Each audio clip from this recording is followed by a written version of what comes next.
Hello and welcome to the Old Man Orange Podcast. I'm Spencer Scott Holmes. And Josh. And we are finally at the tail end of our Samurai Trilogy with Samurai 3, Duel at Ganryu Island. Ganryu! And it's interesting because it feels like, you know, we're wrapping up this trilogy here, but it's almost like that one where it's like it ends and you kind of feel like I still want more Musashi. Like I feel like I could have more. You know, this is so good.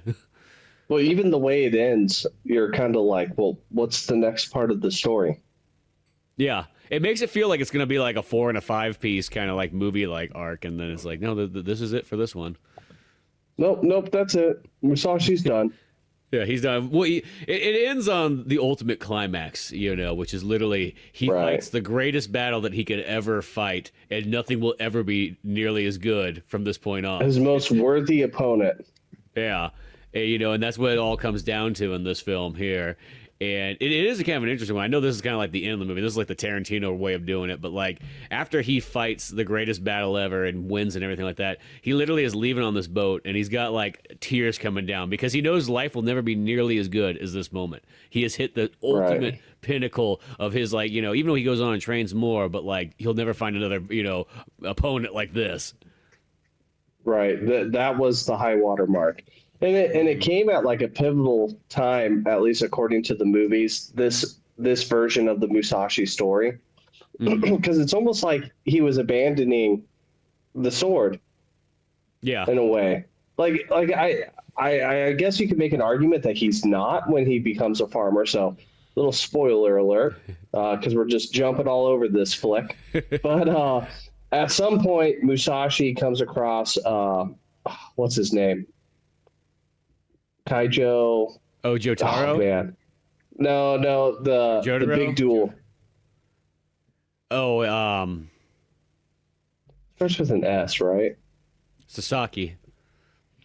Okay, so they're finally going to throw down. And so like for like the whole, like I'd say like first quarter of this film, you know, Homeboy's basically telling everybody who will listen, I'm going to fucking fight Musashi. He's like, it's got to happen. He's like, there's no one here for me. I'm a Ronin. Like, no one could touch me. There's only one opponent, and it's Musashi. I need to find out which of us is best. And he's been excited about this literally since the second movie, because in the second movie, he was waiting for the that's battle. right. You know, because he's carrying around his giant Sephiroth-like sword, you know, and taking dudes out and so on. But he's really just like, I just want to fight Musashi. That's my main goal in life. While Otsu was freaking out when Musashi fought like 80 dudes at once, this homeboy was not. He was hard as a rock, you know, holding his sword, gripping it. He's just like, oh, this is Musashi. Yeah, so he's like literally has had a hard on for Musashi, wanting to fight him since basically he first heard his name. Yeah, that's like all he's wanted. These two guys are like literally the pinnacle samurais of the time period, you know, just waiting for that perfect duel, you know. It's almost like the Bruce Lee versus Wong Jackman type thing, or, you know, one of these like very epic battles that's going to go down, you know, and, you know, historically it happened, you know. Of course, it's like, you know, the accounts are a little bit like, you know, 400 years, you know, ago, but like this is still all recorded stuff. So this is the big deal battle of both of these guys. Oh, like right now you could like almost the same thing, because it's like two guys who have like, you know, just basically stopped all their competition, just absolutely devastating and like flawless victories. You look at the UFC, you got John Jones and Tom Aspinall. John Jones is Musashi. He's been grinding it out, slaying every fucking opponent who comes across him. Sorry, Dominic Reyes. I know that was a close fight. But John Jones is just destroying everybody. He's the perfect example of Musashi. And then you have Tom Aspinall. He's the interim heavyweight title. Mm-hmm. John Jones is the champion or title holder. John Jones is the champion of heavyweight. Some people are saying John Jones is ducking Tom Aspinall. There's been a couple times it got brought up, and John Jones is like, hey, this Tom Aspinall guy's a nobody. Why am I going to fight him? But Tom Aspinall's out there. Old Tommy boy is out there breaking limbs and knocking dudes fucking senseless. everybody's looking at him and they're like, man, he might be the next great. It's like a perfect analogy for this. Is Tom Jones going out and doing some farming right now and being like, I'm going to spend a Yeah, year. right. Yeah, right. Don't worry. Doing something. John Jones, instead of farming, John Jones would go like, I don't know, like process cocaine. That's what he would do. Oh, well, I like the way that the training goes about in this movie, because this movie's almost like one of those ones, like it's a weird, like it's like almost like two guys is training, you know, and then leading up to the fight, and that, you know, they're supposed to have this big battle and everything like that, and then they're like, okay, we're gonna have it, and then Musashi gets to the point where he's like, you know what? I got some things I want to do. Here, let's suspend this fight for 1 year. You know what I mean? Like, we'll come back to this. I promise you, I'll finally get to you. But for some reason, I got this thing. I got to go farming. It's interesting, too. It's interesting because it's like their character is like this newer character, even though he's not newer. He's came in like halfway through movie 2. It's almost like a full circle of like what Musashi was. We saw Musashi evolve at the end of movie 2, and he's kind of, you know, adopting this more philosophical stance on life, on chivalry, on how to conduct yourself with honor and all that stuff, right? Like he's the violence and the brutality is now backseat to philosophy for Musashi. And you have Kojiro. His name's Kojiro, right? No, is it the kid? No, the dude he's gonna fight, Kojiro. Sosaki. I don't know. His last name might be that. Anyways, yeah, it is Kojiro. Is his last name Sosaki Kojiro? Yeah. So when Kojiro shows up, dude, like he's almost like he's almost like how Musashi was. He's drunk on his power. You know what I mean? Like, no one can touch him, and he's just like, I'm the baddest motherfucker there is. He's, like, quick to just start a fight. Like, when him and Musashi have it out in the graveyard, he's basically just like, sees Musashi, it's on sight. He's like, duel me now! Like, I don't give a fuck right now. Like, no one needs to know. Like, let's just fight. I need to see who's better. Or I need to win. Not even he wants to see who's better. He wants to win. Yeah. And, it's funny because Musashi shows, you know, restraint in that moment. It's like, hey, I can't fight you because they're going to think I fought you for these people that you just fucked up. You just killed 3 dudes. I can't fight you. They're going to say, you know, it wasn't for me. And when I fight, it's for Musashi. Mm-hmm. And then ends up leaving Kojiro with his dick in his hand at the bridge because Musashi's like, you know what? Why am I going to fight this guy right now? Like, he's all into, like, it's almost like Musashi kind of ran away, but I almost feel like Musashi just wasn't like into it. Like the idea of dueling to the death with him, he was like, why am I going to do this? Like, there's no point. Yeah. You know, he needed literally this time period to almost like rethink and recenter himself and so on. And I love how Musashi also loves to leave people hanging on the bridge. I know, that's common thread. If he invites you to the bridge, it's just because he's going to abandon you. That's what he's going to do. Yeah, right. You know, that's his spot to like break a promise and leave you there. Right. I love, like, I would say movie 3 is my favorite out of all 3 of them because it's what I picture when I picture Musashi. Like this stoic, composed warrior, like, ends up becoming one of his followers for a time in the cult of Musashi, the horse breaker guy. I can't remember his name. He's unimportant. He gets fucking schwacked. He calls the little homeless child his master for some reason. I love the way that guy's introduced though. It's kind of hilarious because like it's like Musashi and Jotaro or whatever are like hanging out like at a hotel in the shittiest fucking hotel imaginable. Yeah, the crappiest hotel you could get in Japan.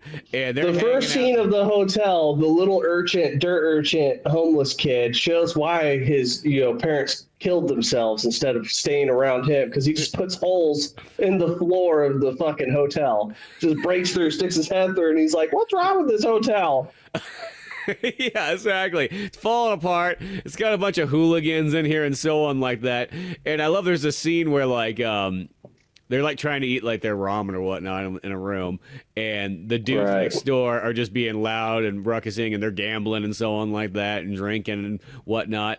And so like Jotaro over there was like, I was like, I'm gonna go tell him quiet. He's like, Musashi's like, no, don't say anything. Don't worry about it. Just eat your ramen. And so he's like, no, I'm gonna go say it anyways. And so he like pokes his head through. He's like, hey, I want you guys to shut up. And they all look like fucking little 10-year-old just tell us to shut the hell up. You know what I mean? And so they come by and they all come and they sit there, and there's like probably like 15 of them, and they're just sitting there like trying to act tough and everything like that.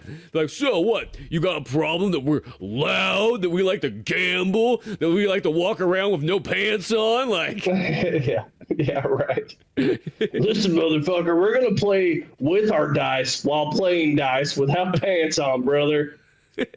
so yeah, he's going through this, and the whole time Musashi almost could like not care, and he's like kind of like eating his ramen. And one, he's like, dude, you gonna listen to me, or you just gonna sit there eating that ramen? And then this hotel is kind of so ghetto that there's all these flies coming around and so on like that, and they're going to the ramen, and it's almost like ruining Musashi's appetite. There's literally holes everywhere in this hotel. Like in the scene, all the walls have holes.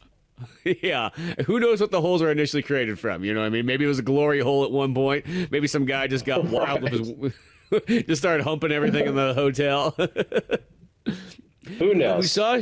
Musashi's literally taking his chopsticks, and these flies are like bothering him, and like he just like captures them like one by one in the midair, like no problem whatsoever. And the dude literally is like, who's all willing to fight. He had his whole gang there and everything like that. He sees this ability of like Musashi just easily picking these flies off with chopsticks and so on like that midair. He changes his whole game plan. He's all like, oh my gosh, this guy is the master. Everybody, don't worry, that this guy will take all of us out. You know, I can see it already. From this point on, I reframe myself as a gangster, and I will follow the way of Musashi. Yeah, I am in the cult of Musashi now. Yeah, he literally drops it. He forgets his whole gang and everything, and then he has quits his job, denounces all his friends, puts pants on. Yeah, puts pants on. He even tells the little boy who's 10 years old that that's the master, and he has to work his way up. Right. But that part I thought was just so hilarious. Just like I was like, oh shit, this guy's fucking, like, he knew right from there. It's like, you don't even mess with him, and that's how it was told by. It was just the chopsticks. How good he was with that. He's also one of the most fun characters. Like whenever Musashi, they get attacked by bandits while they're on the road, while Musashi's looking for a place to just go farm, and Musashi schwacks them real quick, effortlessly, in like typical Musashi fashion for all these films. And what does the horse guy do? He runs up, finds a spear, and he goes, "Ooh yeah, loot!" Like grabs the horse. He's like, "Totally my horse now." Yeah, he's like, hey, cool, free shit. Yeah, and he's like walking with the spear. He's like hitting. He's like, "Yeah, this is a nice spear." Musashi just doesn't care, whatever. I always feel like Musashi, he's got all these like hanger-ons, and he doesn't really want them, but he's not going to say anything either. He's like, whatever, they're there. If you want to come on my spiritual journey of farming, I guess you can. I mean, I'm going to put him to work. Yeah, he's like, I was going to do it alone. It's kind of the training for me, and so on. But whatever, you guys can be here too, I guess, because nobody's going to leave him alone. That's just how it is. Right. Well, the whole farming scene is very interesting, though. It's a weird pivot, and it's like I paused it, tried to actually like sit there and be like, okay, what are they trying to actually, like, what is the story trying to tell me right now?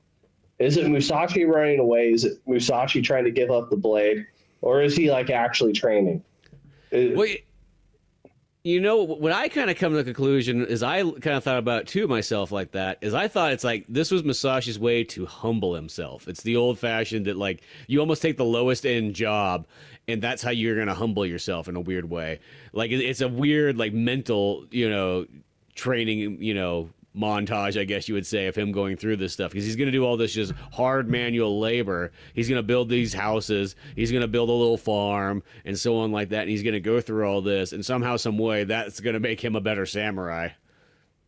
Right. I mean, the humbling himself does make sense with his conversation with Otsu. Otsu comes back, she tracks down Musashi, and The line he tells her is something like can you imagine it, like me farming back home, like I never would go farming, or anytime I would, like, I would just be a lazy piece of shit because I thought it was stupid. Yeah, and So now he's doing it. Yeah, I think you're probably right on that. And like he even has the whole thing like I've learned so much from the soil. Yeah, he has like a whole like soil montage or like explanation where he just really goes down the rabbit hole on that and like all that discovery. And the interesting thing is because then you got Sasaki or whatever, and his instead it's kind of like the balance between their two different like trainings in this year in a sense is that he goes for like the full on upper class shogun. He becomes almost like high society samurai where Musashi, he becomes famous. Yeah, he becomes famous, literally like just a celebrity of samurai. Where the opposite is that Musashi goes to be as humble as all can be by just being just a regular farmer guy in this town. Though everybody knows that they're like, we got Musashi here, he's gonna protect us. Because for some reason that was right. Actually, to like make your point, now that I'm thinking about it, because Kojiro goes and does like an expedition fight. Yeah. Yeah, that's before, right? Where he cripples the guy in the sword fight with his wooden sword. And he's like, no shogun's going to want a vassal who want a teacher who cripples his vassals or something like that. Like he basically thinks that he just fucked up. And then that same dude who works for the shogun runs into Musashi and is like, yo, dude, we just offered this job to Kojiro, but if you fucking kill him in this duel that I heard about, all this money could be yours. And it's something that kind of pushes Musashi away from, going out seeking that prestige. Because he says some line like, I used to chase like fortune and fame or something like that. I can't remember exactly, but it's kind of along those lines. Like maybe that is a factor why he went to go farm.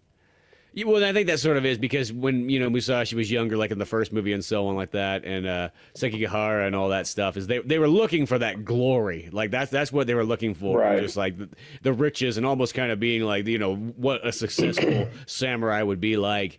And by this point, he's like the complete opposite. He's like he's doing it only. The training is only literally for himself in a sense. It's how to become a better person yourself. Don't worry about the glory. Don't worry about the success. And it says just become, a regular guy who just happens to be way more skillful than everybody else around you. Right. Find your inner strength or some shit. Yeah, and of course, as he's trying to do this, of course, you have Otsu finds her way all across Japan to figure out where he is because she's got nothing better to do in life. This is it. And she's still batshit crazy because at some point she tries to drown herself in about 3 feet of water. Yeah, so once again, she's there. And to top it off, if that wasn't enough problems, Akemi shows back up too. Oh, that's right. So you have the love triangle that Musashi never wants always keeps coming in there and so on like this. And just like like we mentioned before, like that Tenshi Muyo kind of thing, there's all these women just pretty much throwing themselves at Musashi. And all he wants to do is get his samurai training better, do his farming. Right. Dude, and both chicks are batshit fucking crazy. Yeah. Both of them are crazy. They're both crazy, and they both decide to live in this town with, like knowing, like across the street. I'm moving in. Yeah, it's literally almost like some kind of like trailer park sitcom going on here, like how this is gonna go down. Right, and the whole time in this little village, there's like a giant bandit contingent that they can't get rid of. And where there's a lot of stuff that happens. Otsu and Akemi confront each other. Akemi confronts Musashi. Musashi rejects her again, basically just like, bitch, I don't fucking like you, get away from me. Yeah, I laugh so hard because there's a part she's like, they're like by the fire, she's like, all I want you to do is just hold me in your arms just once, and he just stands up and walks away. Right. Well, he says something too. I can't remember exactly like the exact words, but he's basically like, I can never trust you. You have your mother's blood in you. Yeah, exactly. Which is like the ultimate fucking burn for that bitch. It really is. Whose mother sold her into slavery, basically. Yeah, literally, yeah, sold her into like, literally to be a whore at the house, for some extra bucks. And we never do see Matahachi, because I was kind of wondering that in this movie. I'm like, does the mom or Matahachi ever show back up again? They don't show up in this one, Right. I know. I was a little disappointed. I was like, I want to see him as just like a bum on the street. Yeah, just like crawling and just being like useless or something like that. Like, just like he's literally gone beyond rock bottom. But yeah, we don't see him there, so we don't know. But yeah, but Akame shows back up and yeah, causes havoc and so on. And you could just tell the whole time that Musashi's just like has that look on his face, like just could not get rid of any of these girls, and the weirdest thing is they all talk to me like they've been in love with me forever when I've never said like a single word to them. In fact, one of them was trying to be married to my best friend, and for some reason she said she's loved me the entire time. Otsu here, and then Akame. Well, he tried to get with Otsu, and Otsu rejected him because she didn't like Japanese foreplay that consists of driving the woman down to the ground and just trying to fuck them right then and there on the spot. In the Samurai Trilogy, that is what you do. It's one of those ones. If you see it the first couple times, it feels kind of uncanny and seems wrong, but then you realize like, no, that must be just common in 1600s. Right. It's the only way they know. But yeah, so Akame gets turned down. Otsu has to live with some old ass guy. And she just sits in her house all day, just like, oh, Musashi, love me again. Yeah, that's pretty much all it is. It's just, I picture, because once again, they're here for like a year, so I know that these girls have been here for at least like 6 months. Long enough for Akame to basically convince everybody that all the bandits are dead. So after Musashi rejects her, Akame's like, well, you want to live in this town, Musashi? I'm going to show you, because she's a fucking crazy bitch. She's always been crazy. Yeah, but she's like not trust her. Right. So she goes and like forms some sort of alliance with these bandits to trick the town, and like they're all fucking morons because she's just like, yeah, they're all dead. I don't know what happened. They're all gone. There's no more bandits anymore. The bandits are dead? Well, fuck work. Let's party. It was so fucking rager, dude. That's pretty much what they do, and they're all singing and dancing and drinking. Hitting that drum. Doom, doom, doom, doom, doom. Yeah, they're like, no pants. Yeah, no pants anywhere. Yeah, but, pants off, dance off. She takes that moment to go and try to kill Otsu, and like, I'm not gonna lie, that part was pretty metal, where she just like throws the hatchet down in front of her. She's like, get ready to fight because one of us is gonna die, and whoever lives gets Musashi. Yeah, no, that part was badass. I was like, oh shit! Like I was like kind of waiting to see how that was gonna go, and then of course Otsu's very, she's not gonna fight. You know what I mean? She's a pacifist of some kind. So they kind of get like a light, cat fight. She will only try to kill herself, not anyone else. Yeah, but she'll try to kill herself in weird ways, like I'm gonna drown myself in shallow water or something like that. And yes.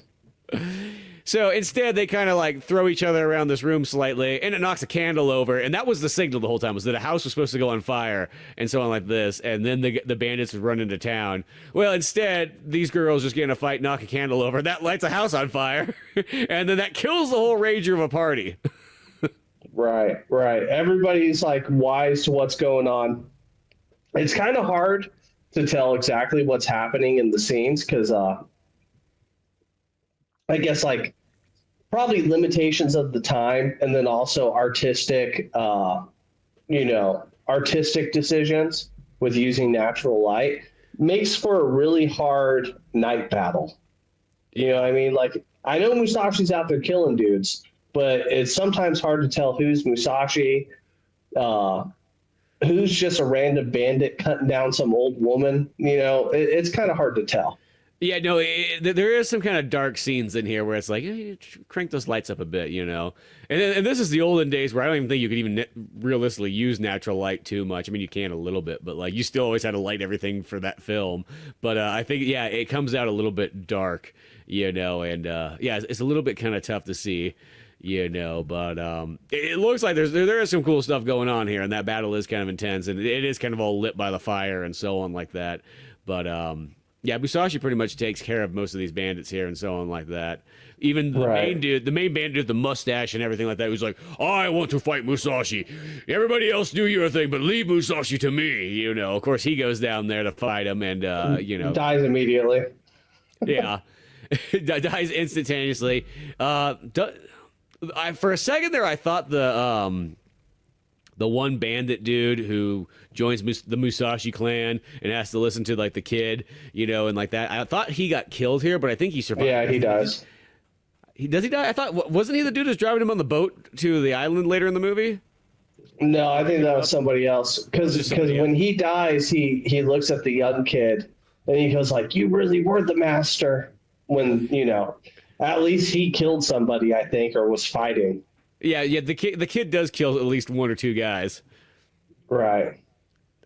Okay, so maybe that. Yeah, the horse dude doesn't do anything. He like tries to fight someone and he just gets stabbed like immediately. Yeah, he literally just takes a blade, you know, and that's it. For some reason, I thought he survived, because for some reason, I was like, oh, I thought he died there, and then it was like later I moved, I'm like, is that him right there, like, fucking driving the boat out? But maybe, yeah, it's just some other... I think that was just a Musashi fan. Yeah, Musashi probably just has this whole, like, you know, group of fans, you know, just hanging out, you know, doing anything. I mean, he's Musashi. It's just like when the Shogun's man offered Musashi the job. It's because it's fucking Musashi. Like, Musashi's somewhere. I can't remember what the fuck he's doing, but they're like, oh, that's Miyamoto Musashi. He's 60-0 in like death matches. Mm-hmm. You know, like so everybody you can't touch him. Yeah. Yeah, he's fucking famous. Yeah. He's a celebrity who just literally disappeared for a year. Right. Out centering himself. Yeah, out there to, you know, to make himself an even better warrior and so on like that, you know. But as this goes on too, is this where Akemi, does she die in this battle too? Yeah, she gets cut down by a bandit protecting Otsu. That's right. She actually ends up protecting Otsu, and you know, it's actually kind of an interesting scene too, because, you know, of course, Musashi runs over to Akemi when she's there bleeding out and everything, and he's holding her, and it's like the one thing she's always wanted in life, he's finally doing, like right as she's dying. You know, she finally gets. I wish he just like threw her on the ground. Like every other time. Threw her in the house that's on fire already. Well, it's just like every other time, you know, because each movie he throws her off of him. Yeah. And like have her hold him, and she's like, "Finally, you hold me." And he goes like, "Ew." You're right, dog. Get away from me. Yeah, Akemi dies. Otsu's the last remaining person. But so that's Musashi's 1 year spent. We kind of touched on Kojiro's, but I mean, like, you have him when he runs into Musashi in the graveyard, and like he's talking to somebody. Maybe it was Akemi or somebody else, but he's like, I have all this skill. Oh, he's at that fucking waterfall. Beautiful scene. Yes. Awesome. Like I want to travel there. I've never seen it was magnificent, but he's at this like gorgeous waterfall area somewhere in Japan, and he's practicing a technique where he like cuts a swallow out of the air. Mm-hmm. And he's basically lamenting the fact that he's got essentially no equal in all the country. No one's his equal with the blade except for possibly Musashi. But unlike Musashi, nobody knows his name. Nobody wants to train under him. Like, nobody gives a fuck about his technique. He's basically a nobody. Mm-hmm. Well, that's part of his ambition, to fight Musashi. Because that technique that he has and everything like that, it's, you know, it mentions it somewhere in here that was like a big deal thing for him, and like, you know, in his historical chronicles and all that kind of stuff. You know, that's where swordplay comes from. And but yeah, he wants to make a name for himself almost by, and I think that's the thing, is like he will get the biggest like in a sense, to become the best. If you defeat Musashi, you will be, you know, the greatest of all time. Yeah, you're the top dog. You took out the champ. Yeah. And Musashi rejects the Shogun job. Kojiro gets it because he's like the next second in line greatest. Yeah, well, he's the next greatest like sword fighter. And it's like his transition. I mean, it shows him at one moment he's looking the same, and then the next time we see him, he's like living in this lush house. he's wearing fine clothes. He like has his hair down at all times now. It's all straight and perfect looking. He's like, like got this like machismo, like, fuck, I don't even know. Like he's just some famous person, right? Like he has like a whole different aesthetic to him. Well, it's got that, like, almost, you would say that Japanese, almost like an anime thing where, like, his character has that look where he almost has that slightly kind of, like, feminine look, almost in a sense. But, like, you can see, like, that powerfulness in him, like what a lot of villains have in, like, animes. You know what I mean? He almost has that kind of build going to it. It actually, what else kind of reminds me of, too, is it sounds weird, but, like, Rocky 4, where if, let's say Rocky's like Musashi, where he's going to train like all very like grounded and so on like that. And then you got Kojiro training kind of like Dolph Lundgren with all the technology and all like the money and all that, everything you could possibly have. That's almost like his way to go up in this year. Right. Yeah. Or another way to like put it, to use a Rocky analogy as well, Rocky 3. He has all the sycophants around him. Everybody wants his autograph. Everybody wants to train him. He even has a comment he makes where he's like, a year ago, no one knew my name. Now, people like now strangers come to my dojo or come to the Shogun's like castle to just like get 1 minute alone of sword technique with me. Yeah. Like complete reversal of fortune. And then, you have fucking Musashi out there digging with the plow. Well, even the Rocky 3 analogy actually kind of works well too, because that almost is like if Musashi's like Rocky, it's almost like he had his great success and then he realized he needed to go back down to like basics, was the only way, get rid of all these riches and all this stuff like that, because it was holding him back. He doesn't need this glory, fame, and fortune. He needs to be, once again, humbled, but to go back to the farming and the classic techniques and the tactics and so on. He needs to go to a shithole gym where it's all kind of janky equipment and everybody in there's a fucking killer. Yep, exactly. Gotta go where Apollo Creed started off and so on. And the interesting thing in this movie is like we talk about it like all these things are training, but like the way that it's kind of shown is that like it's almost like it's like a training montage and build up, but without showing actually training, showing more just the work instead. Because I like to assume that even though we don't actually see any of this in the movie, that he's still practicing a lot of his techniques and so on like that. But we see it through. It goes through the farming and things like that, and him building a house, him chopping wood, him, plowing fields, all these things like that is what like leads up to it. Right. Maybe it's like a philosophy training as well. Kojiro basically achieved everything he wanted. Yeah. And then Musashi's trying to, I guess, stay hungry. Stay humble, stay grounded.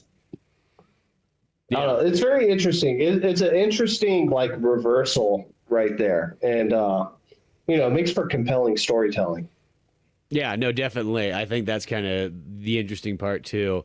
Another fun. This is a little bit like slightly kind of in more of like how these movies were kind of put together and so on like this. But I saw this kind of interesting thing that the U.S. had the occupation, well, the Allies, but technically, let's be honest, mostly the U.S., had the occupation of Japan from World War II on to, I think, 1951. And for the longest time, they're like, no, don't make these samurai movies. We don't want you making these feudalistic views and all this kind of stuff. And then the war on communism kind of came, and then they kind of like said, they just stopped like caring about like whatever Japan was kind of doing. And then they left in 51, and that's where these like resurgence of these the samurai stories kind of came out in the 50s, with this movie and a handful of other ones and so on like that kind of created this big boom of the golden age of samurai films. And I thought that was kind of an interesting one there.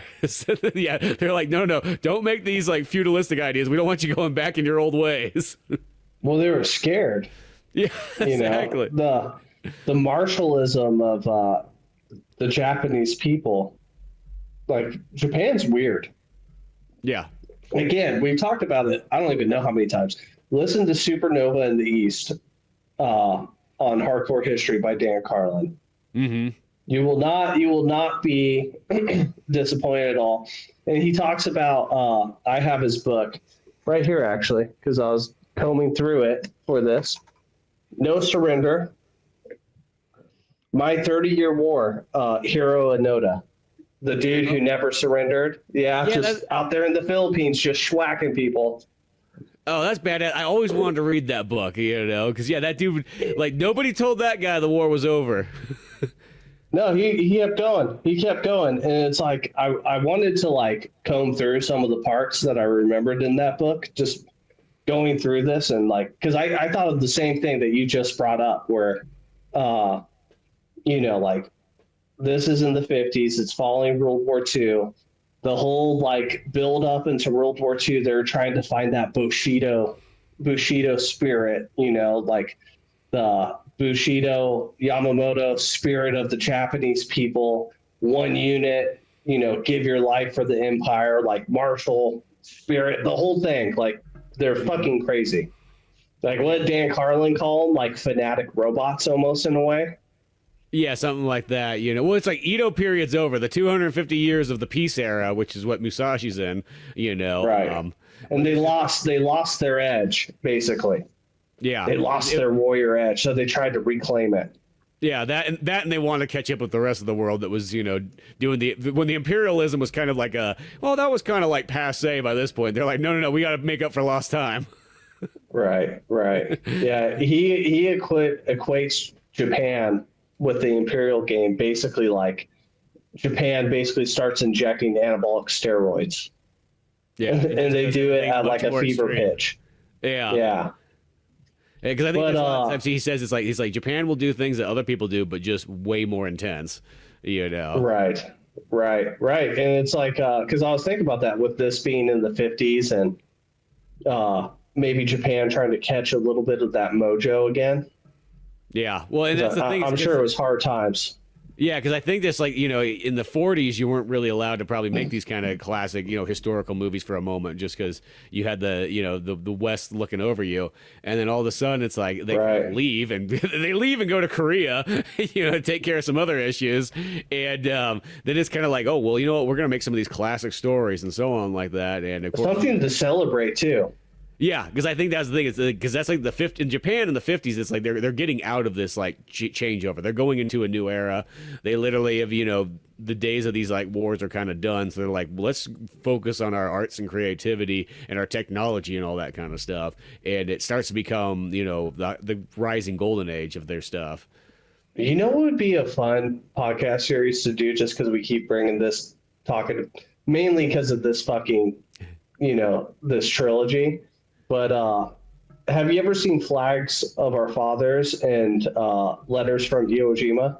Yeah, both the Clint Eastwood ones, where one's from the American point of view and one's from the Japanese one. Those are great movies. I love them. Yeah, isn't that weird? I've never watched them back to back, but I've watched both films. Yeah, I'm trying to think of because I remember I had one of them for a while. And it took me a moment to get the other one. I remember that's kind of how it was. Like me and you watched Flags of Our Fathers together because I remember watching that.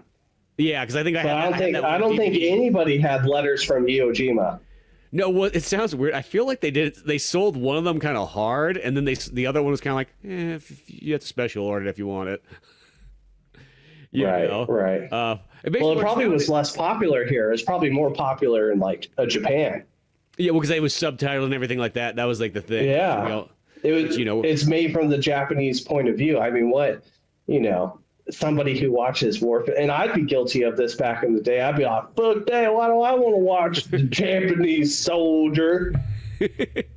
It reminds me of there was one of those like World War II like airplane games I remember once, and it was like, I remember when I started up, it was like, oh, you could choose as you could choose as Japan or the Allies and whatnot. I'm like, that's awesome. And the very first mission I chose as Japan is like I was bombing Pearl Harbor. I'm like, wow, I don't know what my grandfather would think if I was playing this game in his house. That was the main thing that went across my mind. Like, oh, I felt like I was doing something really dastardly. His ghost is watching you, just shaking his head, like, God damn it, boy. What are you doing? Yeah, because that was literally the very first level. It started off as like, oh, we're bombing fucking Pearl Harbor. Dude, that's how my grandpa was. Like, my grandpa fought in World War II. And I remember, like, he loved his Mexican neighbors. This is like Central California. So it was like everybody had a Mexican neighbor. Yeah. But he loved his Mexican neighbors. He didn't really care too much, for African Americans very much. He was pretty racist. It's that time. But he fucking hated Asians. He hated them. Well, and I think it's that World War II thing in a sense, Oh yeah. If you're over there on the the Pacific front, which that was like my grandpa being in the USS New Jersey or whatnot like that, it's just that time period. I feel like that wartime period. It's like you have to look at it like that.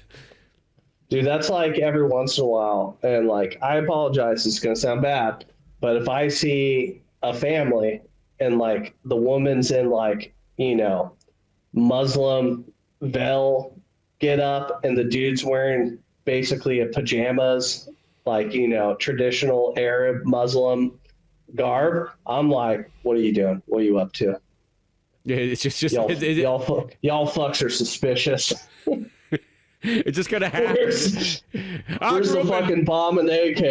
Yeah, it's like I grew up in the 2001 9/11 era. It's like, yeah, I can't help myself. Well, I mean, I saw them. I deployed and shot at people that looked just like them. So, and they shot us and they blew people up, and so you're like, yeah. Yeah, you're never gonna really forget that, and that's the same way I look at like any other kind of war vets and so on like that throughout time. With whoever they fought, that sort of stays with you to the very end, no matter what, Dude, I'll never forget. This is like the most hilarious, but like slightly racist. But it's Tuolumne County, so anybody who's not from Tuolumne County, it's a really small place, and this happened in Tuolumne City in a gas. Do you remember the gas station that was like where my house was? Not Wayne's. It was the one that like I know what you're talking about. It was kitty corner to the Frosty that's not there anymore either. Yeah, dude, like real close, right? Remember, like we could walk through my little like shitty alley thing and we could get right into that gas station. Yeah, literally. It was ran a block away. Right. It was ran by Indian folks, and they were Sikh. And so they, like the husband, he would wear his turban. And I remember I'm in there and like I'm buying like an energy drink and like candy or some shit. And this dude comes in and he like looks like the biggest fucking hillbilly ever, all fat and sloppy looking with like a camo shirt, but he has overalls on. And he's just like, I can't remember what he says. He calls him like a muzzy, like you fucking muzzy or something like that. Like, cause they were arguing over the price of something. Of course. And he's just like, you fucking muzzies, and like says his racist comment and leaves. And I walk up there and I go to this gas station all the time. And I'm like, dude, that's fucked up. I was like, you're Sikh. And he's like, yeah, brother, I'm Sikh. I fucking hate Muslims. I want them all to die. And I was like, whoa, bro. I'll I'm like 13. Yeah, I'll take this candy bar and the soda. See you later, dude. Yeah, just leaving being like, oh, shit. Yeah. Well, once again, it's just that post 9/11 era where nobody has any like correlation of like the differences that there is out there. No, it was funny because he wasn't mad because the dude was racist towards him. He would have took like you curry eater. He would have just taken it, but like whatever, bitch, give me your money. But he was pissed off that he called him a Muslim. Yeah, the people that he hates himself. Yeah. Yeah, and I was like, that was one of those moments growing up where I was like, man, it's a weird world. What really the hell? It really is, yeah, just like the the Japanese stuff and so on there too, right? And just especially even back in the days, where people are so picky about that, but yeah, no, totally off topic, little tangent there, but back to the time period where America finally, took their watchful eye off of Japan slightly and just enough to let them make the movies they wanted. Yes.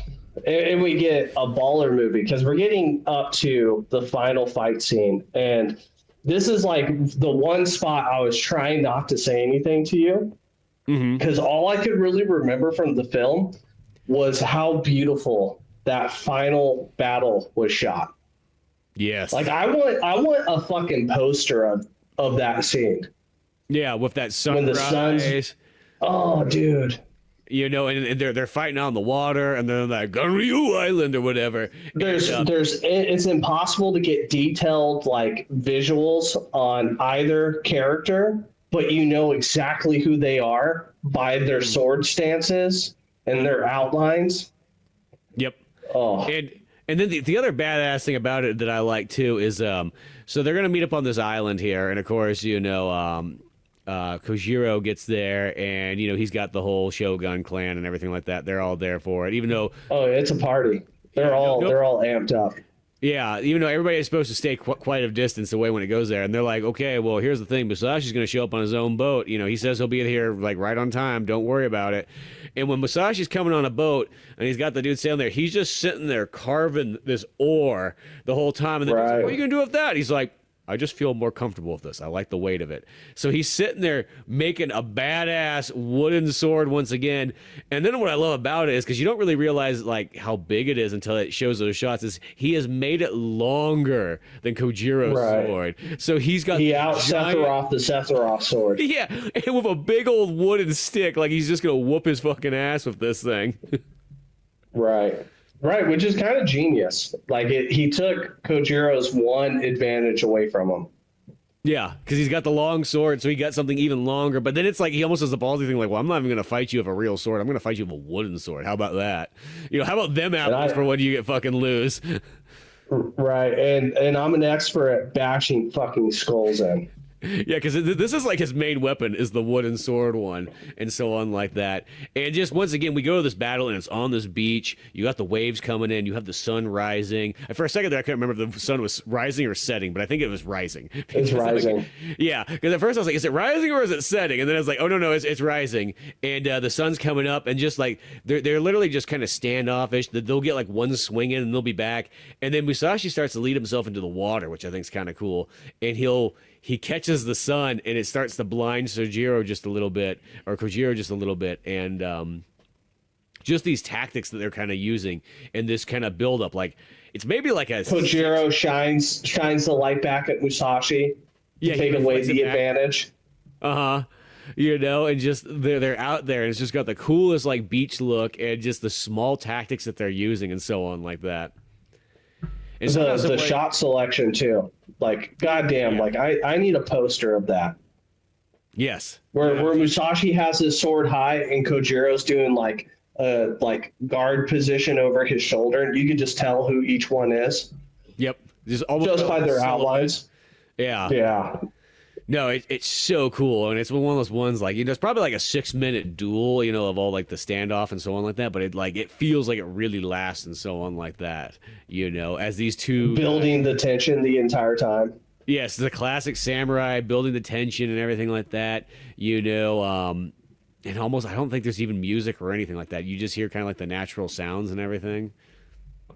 Right. I feel like they superimposed Musashi's like footsteps in the water. But yeah, I don't know. Well, they probably, because if I had to guess for back in the day, they probably shot this movie silent if it's like Chinese movies and Italian movies, because that was the common way to do it, is you actually added all the sound in afterwards, including the dialogue. Which, fun fact, this is the weirdest one that I kind of learned.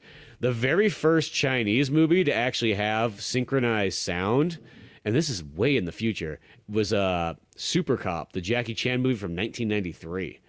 Police Story. God damn. Yeah, isn't that ridiculous? Like that's how that was the very first movie that they actually synchronized sound. The U.S. has been synchronizing sound since like the 20s. Right. Well, since like 27 almost or something like that. Well, it never hurt China then, because some of those films are still phenomenal. Well, sometimes I think about I just picture it like when you're shooting movies.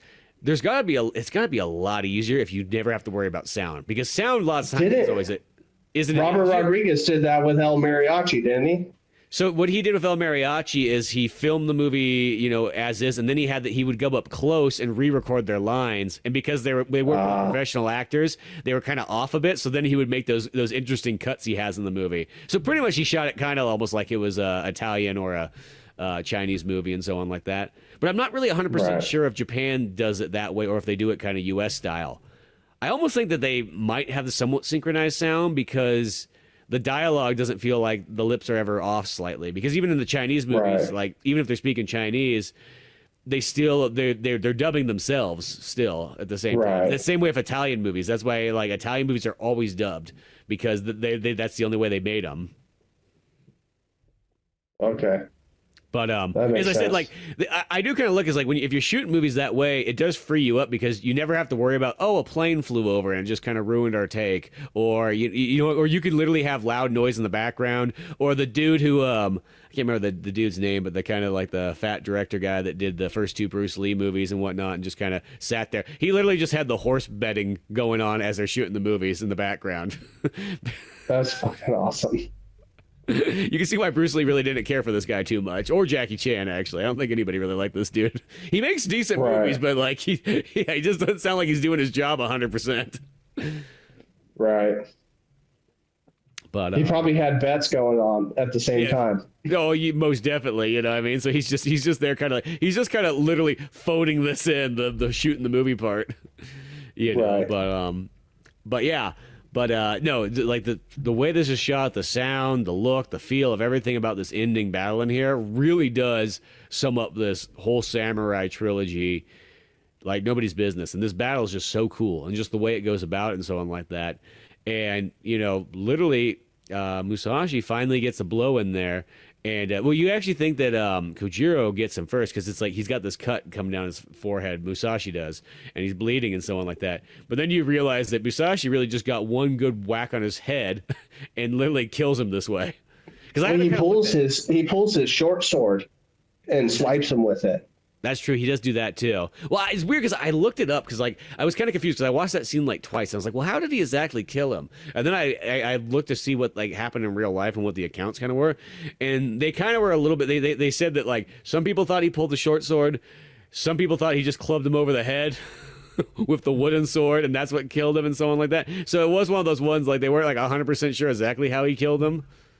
What you think? It's like, Right. did you guys look at the body afterwards? Did he have a cut, or did he have a big old like blow to the head? Maybe he had both. Maybe Musashi thumped him, and then while he was stunned, came in and was like, yeah, got him real quick. You know, so, but he takes him out here and so on like that, and he goes down as one of those ones like, you're like, oh shit, like, and no, Musashi's still standing. Yeah, makes a statement like, I'll never have or like he was the most worthy opponent. I'll never meet his like again. You know, and then there's the Shogun guys coming like, oh, hey, that was pretty cool. You know what I mean? Like, you want a job? You know? Like, no. Yeah. Hey, so position opened up. Yeah. You know, we don't need this guy anymore. We're just going to chuck him in the ocean. But yeah, like, you want it? And no, of course, Musashi takes off. He doesn't want that and so on like that. And as I said, he's sailing away, and he's got tears, because he's almost like he won't find anybody that would be nearly as worthy, you know. Or it's like that one that, like, does Musashi kind of realize if there's nobody strong enough to fight, will he not become stronger himself, you know? It's almost, it is like the very classic Japanese stuff. I mean, as I said, you see this in everything from Dragon Ball Z to all kinds of stuff, is that, like, in order to be better, you need to find, warriors that are stronger, too, that you need to take on. Well, doesn't he? And I guess you would know once you get to the end of that Musashi book. But I want to say like he stops doing duels to the death. Like it just ends for him, like doing that type of stuff. Yeah, and I was almost, because I didn't get far enough in the book that like I got to this part here, because it's weird. Like that first movie, like the book really keeps up pretty well with it, and then all of a sudden by these other two movies, it's like the book's almost like, man, there's so much extra stuff that needs to like catch up to get there. I don't think I even finished the second movie as far as the book part goes yet. Like it was still a long ways out there. But well, we missed like 50 something death matches.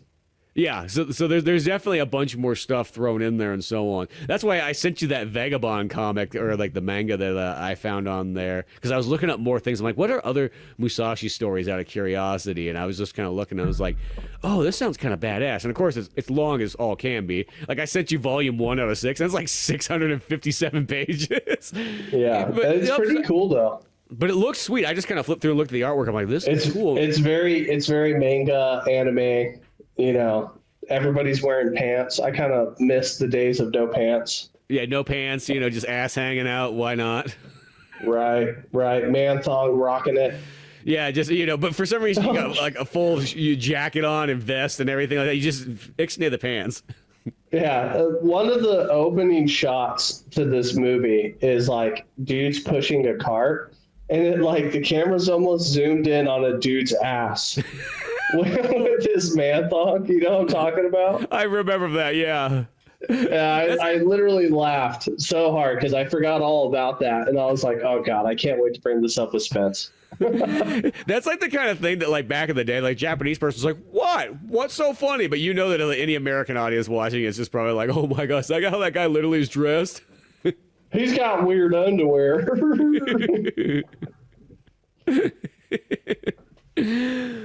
But yeah, so as I said, like that looked kind of cool, and just of course, going further through just the Musashi book and so on. But I kind of looked up because I was trying to see, I'm like, well, what happens kind of post, this movie? This is literally where it ends. Is Musashi sails off on on the boat. That's the greatest duel. Cut the credits. Well, there's not even really credits. Just cut the end, and that's it. And I was kind of curious. I'm like, well, what does it kind of lead off on? Because it almost feels like you could go into a Samurai 4 movie.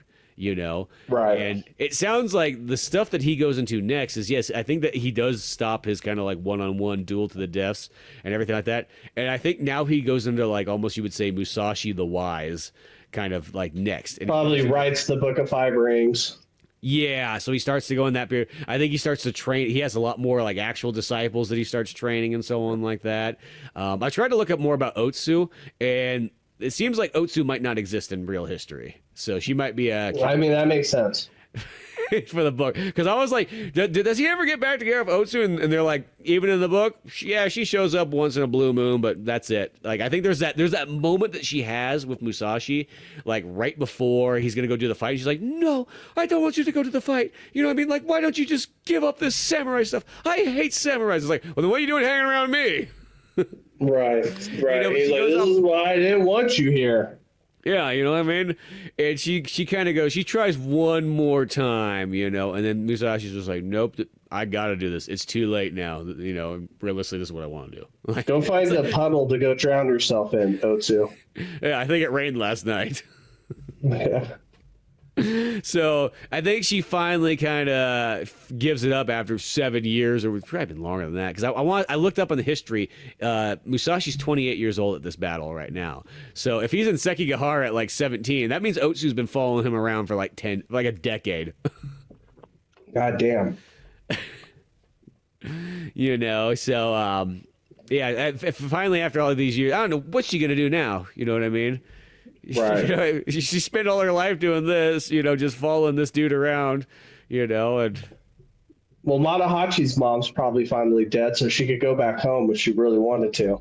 Yeah, because Matahachi's Matahachi's mom finally, after her 5-year crusade to try to like teach Musashi a lesson. Right. Yeah. This is so fucking stupid. I can't believe that. When I remember that, I'm like, could you imagine anybody's like parents being like, yeah, I really hate that kid that hung off our son. Like, let's go find him. We got nothing better to do for 5 years. We can whoop his ass. Right. He's the best fighter in all of Japan. Yeah, I'm fucking right. Whatever. I'm an old lady. I got that kind of skill going. Dude, that's like Casey's dad, where one day he was like, is that RJ kid coming to the house? And I was like, I don't know. I think so. And he was like, I don't trust that kid. And I was like, why? Because he's Asian? He like looks at me and goes, and just walks off. I was like, oh, okay. It's like I was watching like Harold and Kumar too, like the other day or something like that, and they have like the dude in there who's like he pulls all the stereotypical stuff like every single time he sees somebody of like a different ethnicity or like just religion and so on like that. And there's the part where they have Harold and Kumar like held in or I think the police station and whatnot, and he's looking through like the two-way glass and stuff like that. He's looking at like Harold, and he's all like, "What's wrong with that guy's eyes?" And the other guy just looks at me, he's like, "He's South Korean." Yeah. I think he's Korean, sir. Yeah, it's like one of those ones. Weird. Yeah, the guy just can't figure it out. It's like hilarious, but I love the airplane scene in that movie That's so good. With the old lady. When she sees Kumar and then she picks him and he's got like a turban and a big beard. He's like, oh, no. Yeah. That's so good. I just feel like that's so fucking funny. That movie just does all those kind of jokes like perfect, and I feel like those are like the two right guys that can kind of make it work. And right, yeah, those movies were priceless. So good. Yeah, just to top it off, the movie like ends with them crash landing in like George Bush's house and stuff, and he's trying to hide from Dick Cheney and just wants to like smoke weed. right.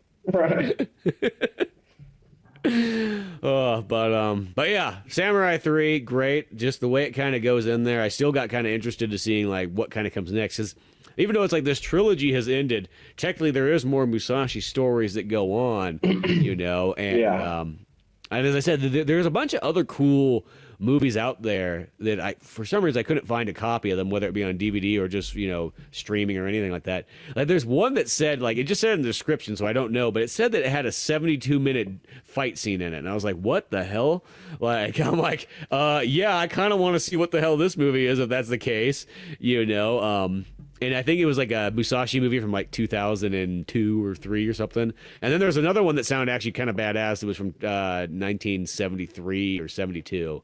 That was kind of like shorter version, but like I think they try to capture it all in like an hour and a half, 2-hour movie of like Musashi's thing. But it was like heavily action focused. So I was like, there's some other kind of cool variations I wouldn't mind checking out of this, because I'm still feels like I'm just so interested after watching these 3 movies. They're so good. Reading a little bit of that book and so on and getting that started, going through the Book of Five Rings, you know, there's a reason why I think this character stands out so much, especially just in, you know, Japanese folklore and all that kind of stuff. Yeah, 100%. It's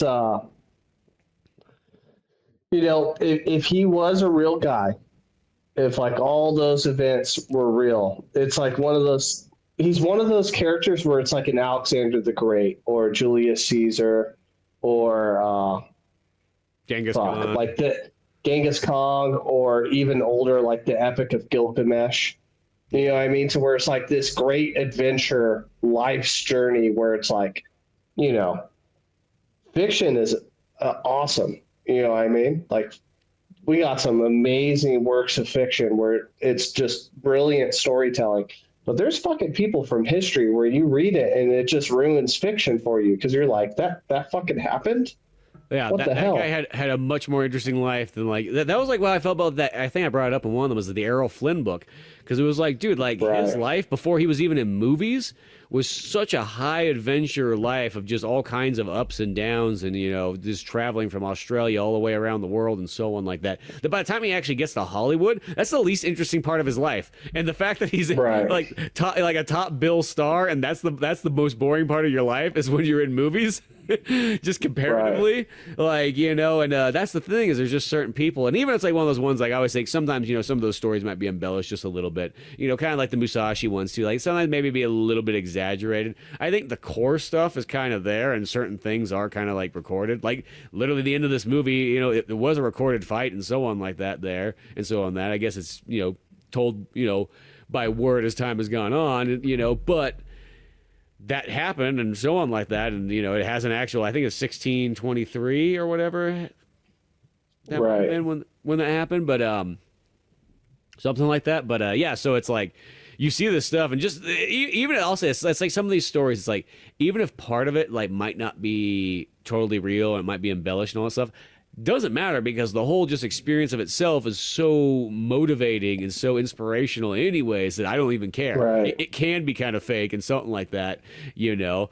It's kind of reminds me of, like, I remember one of these books I was reading, it was about like Steven Seagal's first movie before he ever did stuff, and he had this script or whatnot for this story about of him traveling to Japan and, you know, learning Aikido and all kinds of stuff and becoming the, you know, the Steven Seagal, you know, martial arts master and so on. And this dude brought back, he's like, dude, I got the script and everything like that, and he showed it to like another producer, and the guy's like, is any of this stuff real? He's like, he says it is, but that doesn't matter. The story itself's just good enough anyways. Let's make a movie out of it. I don't care if it's not real. It's like, at least it's an interesting story. Right. And that is a very Steven Seagal thing. Yeah, well, I feel like, Steven Seagal, I feel like he's almost like the Donald Trump of like movie actors, where he's like, I'm the greatest martial artist. Nobody's better than me. Nobody looks as good as I do on screen. And all the real ones despise him. Yeah, pretty much, I mean, don't get me wrong, those like first like 6 or 7 Steven Seagal movies I think are great, but like in their own way. Up to either Glimmerman or Fire Down Below, whichever one's the latest one. That's like, well, I guess, and then a caveat for Under Siege 2. Well, I love him. Yeah, Under Siege 2. Like, I feel like his career kind of dips by about, like, I guess you would say 95, 96, somewhere around there. Apparently, he was a fucking twat to work with. Everybody despised him. Yeah, good. That was what I heard, because I had this book that was, like, literally, it was all about, like, all the main action guys of the 80s, so Steven Seagal, Jean-Claude Van Damme, Stallone, Arnold, Chuck Norris, Bruce Willis. Dude, you got to look up. You got to look up on YouTube Michael Jai White talking about working with Steven Seagal on Glimmerman. Oh, I've heard about that, because I remember he was talking about that on C.T. Fletcher's podcast, and I remember I was like, I made the comment afterwards, I'm like, dude, I think I know who you need to get on the podcast next. I think you need to get Steven Seagal on here. I want to hear his side of it. Because even if it's not true, I bet you it's hilarious, and I bet you he embellishes his version. But yeah, Michael J. White, he hates Steven Seagal. He hates him, and he was basically like, at any moment in time, I could just wreck him. I'm not going to, because he's the star of the movie. I'm not going to derail the movie, but he's like, I should just wreck this guy right now. Yeah, that's the or thing. Chuck Norris. Have you seen the clips of Chuck Norris talking shit about Steven Seagal? No, but that's actually I could imagine that too. Because gosh, if you piss off Chuck Norris, you've really done something wrong. Yeah, he's a fucking nice guy. Yeah. All he wants to do is sell his Total Gems. Exactly, and he used to have those cool like stretch pants back in the day. Dude, I fucking love Chuck Norris. Action jeans. Yeah, action jeans. That's right. Yeah. So you could kick somebody in the face and like not get caught by your jeans. Yeah, I remember my dad was telling me about action jeans. Because, I was a fucking weirdo. I'd watch Chuck Norris films and then try to do spin kicks in the backyard. There's nothing wrong with that. Yeah, I fucking love Chuck Norris so much. Yeah, he's so humble, too. Like, when him and he got a question about, like, MMA, like modern MMA. And he was like, how would Bruce Lee and you do in modern MMA? And he was like, I would do okay, but grapplers were going to fuck me up. He's like, there's no way I could shore up those holes. But he's like, but Bruce Lee did jujitsu. Mm-hmm. He's like, Bruce Lee, in Enter the Dragon, he puts a dude in an armbar. It's a really shitty looking armbar, but it's a 1971 armbar. Right. But Bruce Lee, part of his core philosophy, pick up anything that works, discard what doesn't. Yeah. Like Bruce Lee probably would have transitioned really fucking well. Yeah, into MMA. Because in a sense, Chuck Norris, like he was just doing the straight karate tournaments. So all you have to do is get your one hit in, you get your point, then you restart and go again. Karate and kickboxing, yeah. Yeah, he's pretty much doing in a sense a different sport, similar category, but it's a different style. So you know what I mean? It's not like he's training the same way as like a one-on-one 3-minute to 5-minute fight. Right. He'd be good to go until he got taken down, and then it'd be bad news for him. Yeah, because his skills were all in like just trying to get the hits across. That's it, Right. And, his devastating spin kick, that nobody was used to. That, and he had a nasty spinning back fist. If you watch his kickboxing matches, his spinning back fist was fucking dirty. Well, and his training is kind of interesting, too, because he starts off with this, like, kind of a version of Taekwondo, and then it fuses with karate. So that's where he gets his kind of, in a sense, a very early version of mixed martial arts. Right. Yeah, dude. Fucking awesome. Action jeans. We should find a pair of action jeans.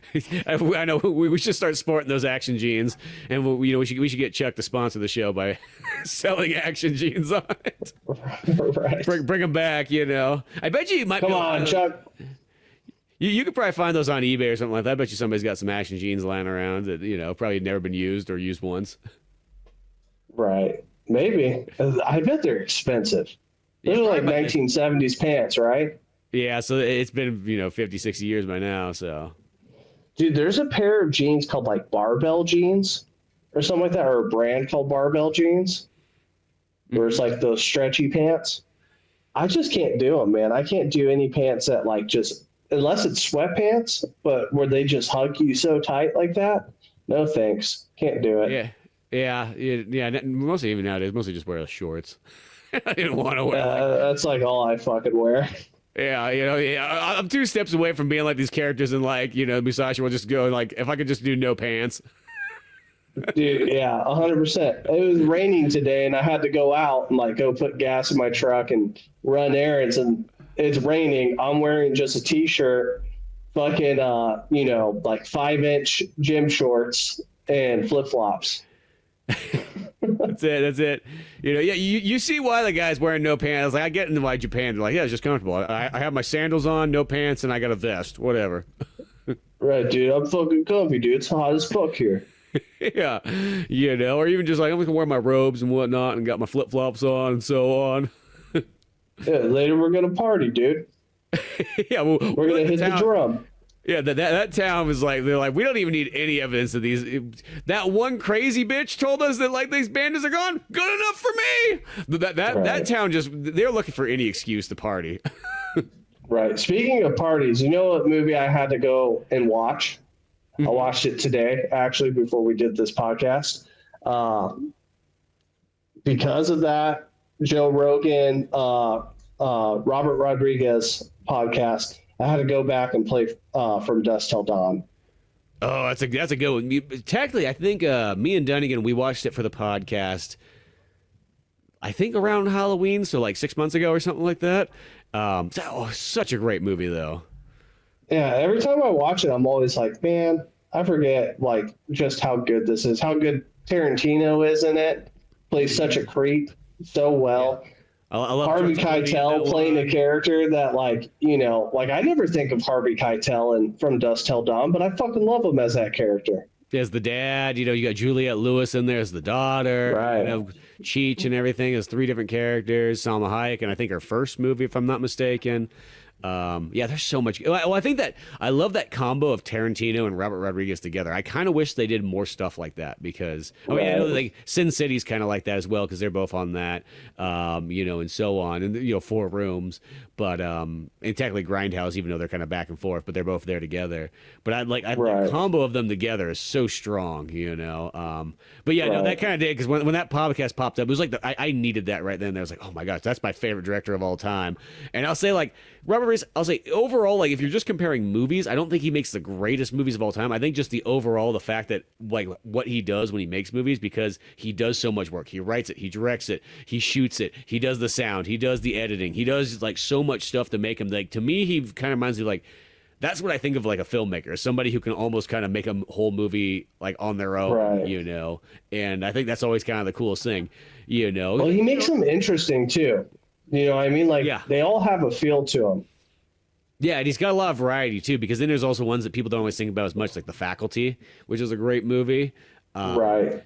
I fucking love that movie. Yeah, and then like even like recently, like the one he did of James Cameron with Alita, like the anime or the manga. I love that movie too. Yeah, that thing was super good, So like there's all that kind of stuff, and no, he's one of my favorites, 100%. Like even Spy Kids back in the day, I was like, this isn't the greatest movie in the world. Like this is my cup of tea, but you know what? I enjoyed it. It made me laugh. Yeah. It still gets some stuff across. I mean, yeah, there's just, so many Machete and all that stuff, just super fun and whatnot. Speaking of the Mariachi series, like the Mariachi series has like trilogy has so many parts in it that like I'll never forget. Like Johnny Depp's character when he smokes the dude who like basically he kills whoever makes like the best like plate of pork like carnitas.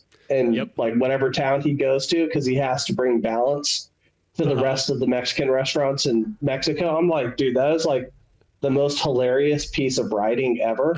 I fucking love it. No, it's so good. Especially a lot of those really early Robert Rodriguez ones are just fantastic and so on like that. And I know he's like one of those kind of guys. He's always doing like, tons of different stuff. He doesn't seem to have movies as consecutive as he used to, but he's also running a television network and, all kinds of other stuff. So, he's got a reason. Right. But yeah, no, that was badass. The team ups may come back because, Tarantino has one more film. No, 2 more. Well, he has technically one more, but that just means one more of his own, though. So he could do the thing where he goes to work with Robert Rodriguez on something else again. Yeah, just, basically doing like Tarantino and Friends like projects, which those are all fun. Every single thing, where it's a collaboration, those always turn out phenomenal. At least I enjoy them. I always loved when like Tarantino used to do more acting back in the day, because I remember there's this movie I have on VHS. It's called I think it's called Destiny Turns on the Radio or something like that. And there's literally a scene in here, and I can't remember the context of how this happens or what it does, or if somebody's like, yeah, Tarantino just wants to do this. He literally is for some reason at like a hotel pool like outside, and he rises out of it like he's like absorbing power. He's like, "Roar!" Coming straight out of this pool like some kind of like, I don't know, like ghostly figure, and it's so bizarre. So it's like, what the but fuck? it's like, yeah, I just love when he used to do weird shit like that. It's just like he kind of stopped doing that, but like felt like he became kind of like, he's like, well, now I'm kind of a prestigious director. I can't just be going out doing goofy like fucking side roles, but right. But speaking of movies, I know there's one actually. This has nothing really to do with samurai anymore, but like we did get to go see a movie, both of us, that we both really dug the original one, but that was The Accountant 2 that just came out recently. Oh, yes. And that, as I said, Accountant 1 in whatever year that was, which I guess was 8 years ago, because that's what, in the movie, this is 8 years apart, so I'm just assuming that's what it is. That was my favorite movie of the year. I was like, man, this movie's so good. I love the action in it. Awesome. I love the buildup of like the way that both the characters were raised, both Ben Affleck and John Berthal's character, like when they're kids and they're trained like in the backyard with like the dad sitting there being like, here's the kung fu master, learn to fight and all this kind of stuff. Right. I was like, dude, this is so good. And the sequel, I think, is really just as good. It definitely kind of a little bit more lighthearted compared to like the first one, but I don't think it's one of those where it totally works. It's not a bad thing. It's not a bad thing. It works in its favor because it's just like, hey, it's just in a sense the two brothers get back together. They haven't seen each other since the last movie, and they got to do a cool little job here and so on like that. That's just somehow, some way Ben Affleck's character gets involved in because the lady from the FBI or what? No, she's not FBI. She's It was fuck. Why can't I think of his name? Oh shit. Oh well, there's fucking J. Jonah Jameson. Yeah, yeah, that's all I was thinking. I was like, but yeah, Jameson. Fuck, what's his name? Yeah, I'll think of it after the podcast. But exactly. Yeah, he dies, and he was a pivotal character in the first Accountant. He knew of the accountant, and he knew the accountant was basically a force for good. Mm-hmm. Not only did he help out the Treasury Department because you got to help out the nerd cops. Yeah. But the money cops. But yeah, he gets schwacked in the beginning of The Accountant 2. And I'll be honest, I did not see, because the whole time I was like, what is going to be the connection with this female assassin? Like, who the fuck is she? How does she have anything to do with, anything going on? Because you get a little taste of her, and then she kind of just disappears. Yeah. Right? Like kind of leaves the story more or less. But that was interesting. I didn't see that coming. No, it had good twists in there and so on like that. And J.K. Simmons, there we go. J.K. Simmons, yeah.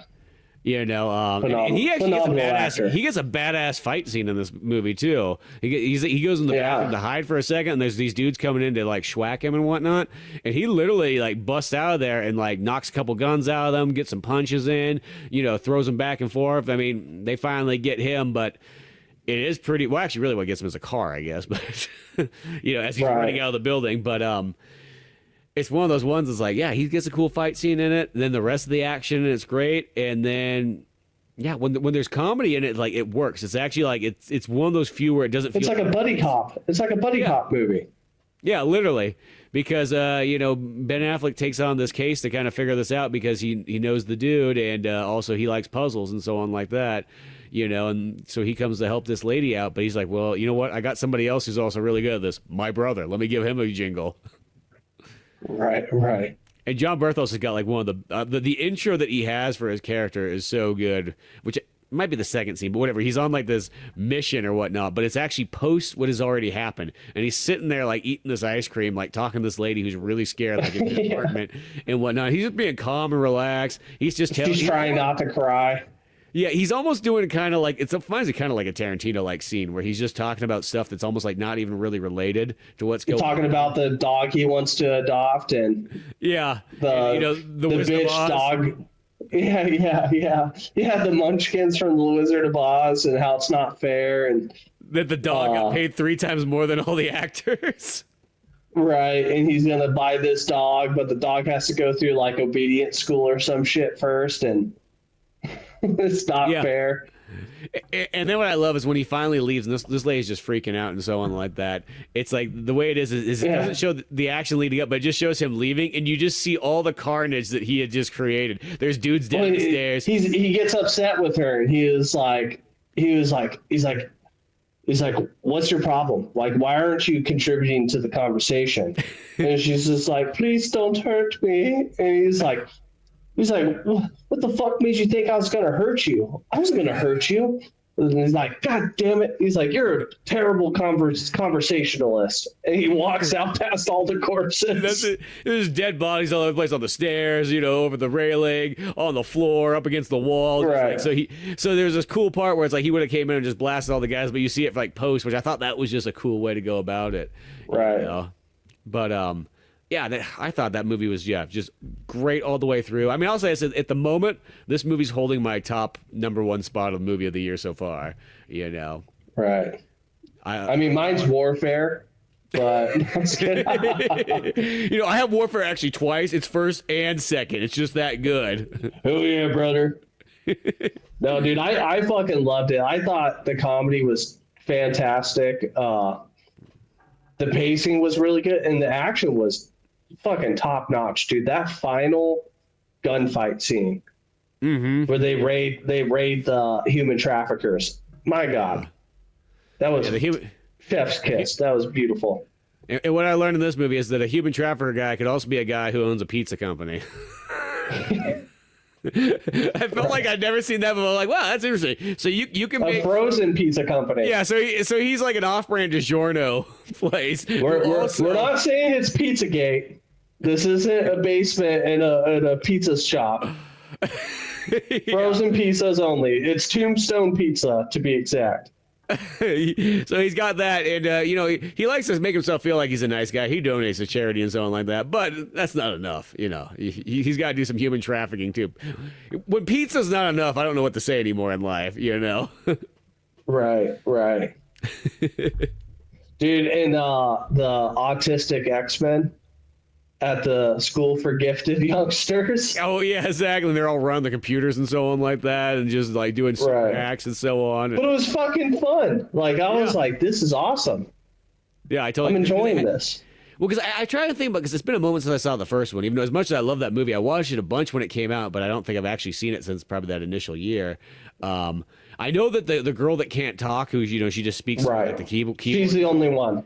Okay, that's what I thought. I was like, was there more of those kids or anything like that? I'm like, obviously the kids. And that's one of the big twists at the end of the first one. That's okay. That was to say. Yeah. Yeah, you see, there's the Xavier School for the Gifted. Yeah, but it was fun. It was like really enjoyable. And it kind of grounded it. It's still far fetched, but it like gives it some grounding. Like, okay. Yeah, they're all autistic, super powerful kids. Yeah, exactly. Yeah. Hell yeah. Hell yeah. No one knows that they're got this command center in the basement, but hell yeah. They got the Blackbird they can take off and everything from here. Yeah, Wolverine's up there somewhere, grunting, drinking, and smoking cigars. Yeah, and hanging out with children, though he's 150. Yeah. Yeah, Wolverine. What the fuck, man? Stranger danger. Yeah, exactly. Befriends the youngest one there. Right. You're my only friend now, kid. Yeah. Come on, Jubilee. Do that sparkly shit, girl. But yeah, no, everything about it. And then I just even liked how like it has like the super happy ending, and it's like this one of those movies where I'm like, that works. I love the super happy ending for this. The brothers are like they finally get to hang out and just have a good old time because they always kind of got along perfectly in the past. But yeah. No, I thought just overall, yeah. Ben Affleck's character can never give his younger brother the love that the younger brother has always wanted. Yeah, because he's autistic. Yeah, he's still. It's like they're 40 years into this, and he's still kind of like confused by this. That's just the way he's gonna be. He's not gonna have that empathy for you the same way. He cares about you. But he's not gonna call or anything like that. It's a different way. Yeah, he's autistic. It don't work that way. Dude, like them sleeping in the same bed. Like, it's just funny little shit. In the trailer, of course, the Airstream. Right. Drinking beers on top of the Airstream. Like, it's just a fun movie. Like, it is just fun from start to finish. And the action is fucking amazing. Like, I cannot stress that enough. Well, because that was the thing about the first one. The first one had just the really good action, everything like that. The first one, I guess, it does have some funny moments in it, but I think the first one definitely was a little bit more on the serious side. Right. But as I said, these ones still balance each other out. They don't feel kind of off, I don't know. Maybe it's even like kind of the way that like Lethal Weapon 1 is to Lethal Weapon 2, and in a sense, they still work with each other, even though one's they tone down the drama, turn up the comedy just slightly. They turn off the suicide, make it just like, you know what? Once you're done killing yourself, life gets better. I even have a special one with a hollow bullet. Yeah, so I can really blow my brains out. Because the worst thing you can do is shoot yourself and survive. I always feel that is the biggest fuck up that anybody has ever done. Right. Every time I see that scene where he's like, I got a special one right here, and he pulls it out of his pocket with a hollow point, and I'm just thinking of like. Every single time I'm like, you mean like the standard issue police round? Yeah. People are like, well, yeah, but especially. Isn't that all you guys use are hollow points? Yeah. Anyways. Yeah, but maybe he's got one of those expanding rounds. He just named it differently. It just makes me sad. Well, I mean, a hollow point would be like an expanding round. I mean, that's typically what cops use. Yeah. Yeah. If you use like regular ball ammo, it goes through everything way more. You're gonna have too much penetration. You're gonna be They're gonna be schwacking civilians and shit. Yeah, you're gonna shoot through the objects, go through cars, go through all kinds of stuff. Right, because we've all seen those police shootings where someone's like trying to ram a police cruiser with their car, and then it's like 5 cops, just everybody mag dumps. Sounds like fucking machine gun fire. They literally just go Reservoir Dogs on them. Yeah, man. Gotta neutralize the threat. Exactly. You gotta unload that clip. Come on. That clip ain't gonna shoot itself. That is one of those films, I know I brought it up before, to where it's like the magic of Lethal Weapon 1 in my childhood just doesn't hold up as an adult. I still love it. It, but it's not the same. Mm-hmm. That's why my favorite one's Lethal Weapon 2, because it's like kind of gets like a little bit better. Yeah, well, Lethal Weapon 2 is still pretty. I mean, I almost even have a hard time because I like literally all 4 of them. Yeah, always try, because even Lethal Weapon 3, when I watched through that's a fucking great one too. Yeah, I watched them like in like the last year once more, and I was like, man, I don't know, like I was getting to that point where I'm like, man, Lethal Weapon 3, I don't know, that one's pretty fucking good too. Like, it's and 4 is amazing when Chris Rock is like more heavily involved, and yeah, and it's got like a lot of great action, and like some of those action set pieces in 4 are just it's one of those series that I really would say that like. I think they're all pretty darn, up there. It's like it's almost a personal preference which one you like. It's not really like one's technically better than the other, but yeah. Yeah, 2 is my favorite because it's my favorite. I guess like some of the action scenes are some of my favorite. The villains are fun. The comedy in it just gets to me.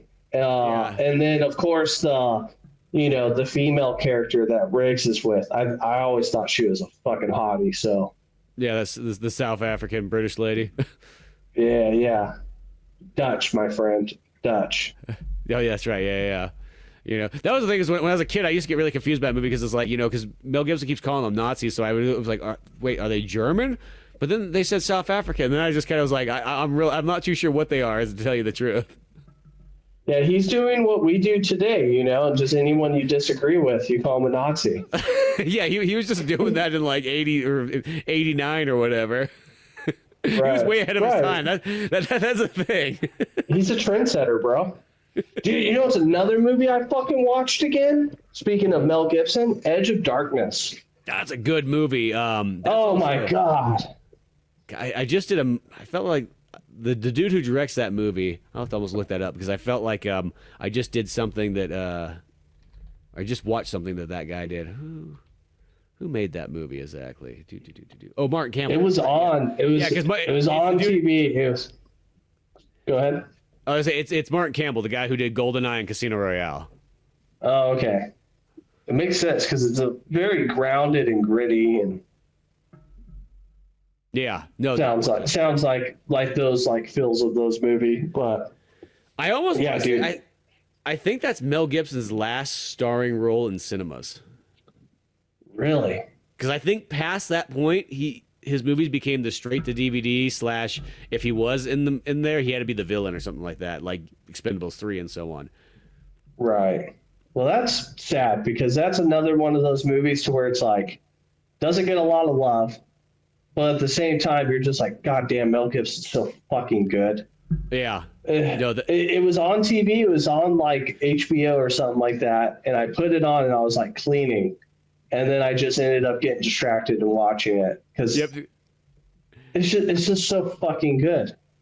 Well, and I feel that's like he's the best. That's how you know it's just really good movies when you have to stop everything else to like watch it. Like you're like, yep, I got to. Right. And that's the thing. Mel Gibson once again just kills it. And that movie was fantastic. I remember literally seeing that one in cinemas, which I guess that means that was the last time I got to see Mel Gibson in a starring role in movies. We might never see that again, sadly. I think it's going to happen again soon. I think so. I mean, it's been 15 years since this movie, so I'd like to assume it will. Well, enough people have come out, like, basically being like Mel Gibson's, well, actually, I mean, looking at the climate right now, it's like, dude, if you say anything against, like, if you say anything that can even be remotely taken as anti-Semitic, holy fuck, dude. Yeah. Like, it is crazy. Like, you don't even have to say anything anti-Semitic. Mm-hmm. You just got to say free Palestine. And it's like right now this podcast is going to like have trouble reaching other people. That's it. Yeah. You've just already thrown a word in there. So I got to counter it back. I got to go the other direction and be like, Israel has a right to defend itself. There we go. Now we're back on neutral ground. There we go. Yeah. You know, I mean, we just gotta have Mel Gibson stuff. It's because even like he still got shunned on that last movie he did. Flight Risk. Yeah, Flight Risk. They didn't mention his name in that one either. And it's like, dude, they just did from the guy who brought you Braveheart. You know, it's like that kind of stuff. And it's right. Like, dude, it's like, dude, come on, dude. That movie. I'll say, like, if The Accountant's my favorite movie so far, Accountant 2. Flight Risk is probably my second favorite one. I'm pretty darn impressed by that. So yeah, it's unfortunate, man. It's unfortunate because the only people getting robbed by that is us as viewers. Yeah, that's what I mean. You're just screwing over, like, Mel Gibson's only got so many more years left, of acting and and so on. So why not maximize this? What are we doing, like, shunning this? Right. And it's like the stupid bitch from the Snow White movie. Yeah, you allow that person to be on screen. Yeah, you let her be on screen, and she, starts spouting all kinds of crazy shit about Palestine, and she'll probably be able to still have a career. Maybe, we'll see. Time will tell. Her only sin is that the movie fucking sucked dick. Yeah, well, and then people think she sucked. She crapped on the original movie, which, let's be honest, like, Snow White, the original animated movie is like a marvelous, like, achievement of, like, all-time film stuff, like, you should never, like, talk down on that one, but, like, yeah, I can't figure that out, I think we just need to bring Mel Gibson back. I think we just need to start, like, this Mel Gibson revolution thing, and, like, no, I could care less about anything else in the world. Just put Mel Gibson back in cinemas. Right. That would be like, talking shit on like classic cinema like Casablanca, yeah, Lawrence of Arabia, I'm not a big Citizen classic. Kane. Citizen Kane, all the Alfred Hitchcock films. Gone with the Wind, but they're now doing that nowadays. Gone with the Wind is like all of a sudden that movie just got thrown under the fucking bus because what? Because it's in the South in the 1800s. Right. Yeah, and they're slaves. Yeah, that's what the movie was like. Get over it. Yeah, Jesus. Yeah. That part is unfortunate. You know, Spartacus has slaves in it too. I don't know if people notice that, but that's the entire story of that movie. Right. 100%. Dude, Almost like any ancient thing you watch, there's like going to be a slave character in there probably. Yeah, literally probably anything like easily anything before the 1900s, 100%. There's going to be some slave character somewhere in it. Like that was just how things were. That was it was just a common thing. People even slaved their own people out of their own towns. Like it was not like, they didn't pick. It was just like, hey, I got some power now. Get over here. That's all it was pretty much. Right. I guess we can't watch the first episode of Roots where Kunta Kinte's own people sell him into slavery. Yeah, exactly. Because people won't believe that's real or something anymore. But actually, I don't remember. Did that even happen, or am I making that up right now? I haven't watched Roots since I was in high school, so I apologize. Yeah. We watched it in like what 7th grade or something like that. Right, and just made like Miss Caldera probably want to like commit suicide. Yeah, exactly. But yeah. So at the end of the day, it's like really what matters is Mel Gibson being in movies and starring roles, not bad guy roles, starring roles. Right, as Musashi Miyamoto. Wait. Okay, maybe not that one. Well, unless he plays it like the John Wayne Genghis Khan movie that I still need to watch. You got to watch that. That thing is hilarious. And also, I think the interesting factoid about the Genghis Khan one is how the fact that like everybody died from radiation after that movie, except for like 2 people. Oh, just because of where they filmed? Yeah, because they filmed it out in the desert where they did all the nuclear bomb testings. And I've heard that's why they talked about that's probably what killed John Wayne. Yeah, because I think they said that like on that movie set, like everybody died of like radiation cancer like later on in life. That's fucked. Yeah, so that and it's that movie. That's the movie that they did it, which I think is the most interesting thing. Yeah, that one's just hilarious because he doesn't play. He literally plays it like John Wayne's like, I'm John Wayne here and I'm Genghis Khan, so you guys better watch out. Can't you see my eyes are pulled back a little bit? That's how you know I'm not from this country. You better open up them walls or else I'm gonna come in with my army. So I can't do John Wayne. I apologize, John Wayne.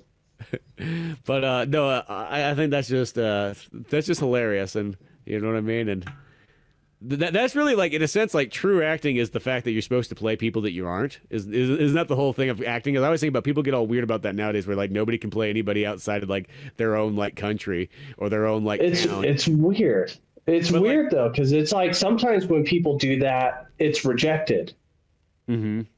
You know what I mean? They're like, like just imagine like. Well, actually, I think Ben Affleck can play other characters. You know what I mean? But I'm just going to use Ben Affleck from that Duel movie. It'd be like somebody watching. Did you watch the Duel? Is that the one, the French movie? Yeah, with Ben Affleck as the king, Matt Damon, and Adam Driver. Yeah, that one, the Ridley Scott one. Well, that was the one too where it's like, okay, they're all French, but like, let's be honest, like if people are getting pissy about other stuff, it's like you got a bunch of American guys playing French people, and it's confusing because like they're not speaking with French accents, so like I don't know really where they're coming from. It's kind of like Enemy at the Gates, where it's like we need some accents here, or else we get kind of thrown off.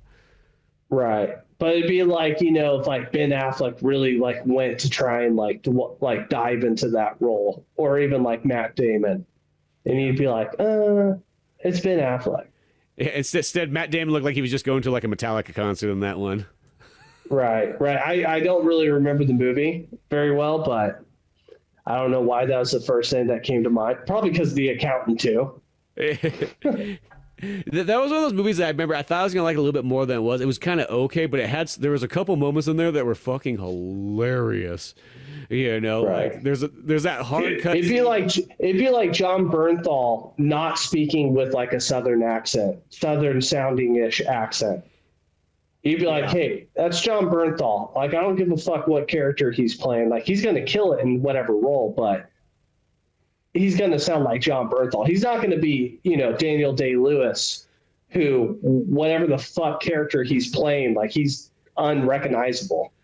Yeah, he'll go into it. Well, it's the weird thing is just people that they get so picky about certain things where it's like, I do feel like wasn't the whole point of acting is that you're not supposed to be like, not say you can't be yourself, but like you're supposed to, take on, like that's the challenge of acting, I guess you would say, is you're going to take on roles that are almost like unheard of for you. And it's like, if you can make me believe that like you can be this character, like I always say this is like a kind of a weird one, but like, it's like Jake Gyllenhaal and Prince of Persia. I remember when I first heard that, I'm like, Jake Gyllenhaal for a Middle Eastern person? Okay, well, that's... But I will say, when you saw him in the movie, I'm like, well, he kind of put in like 100% effort that he possibly could be. He actually kind of looks like the guy in the game.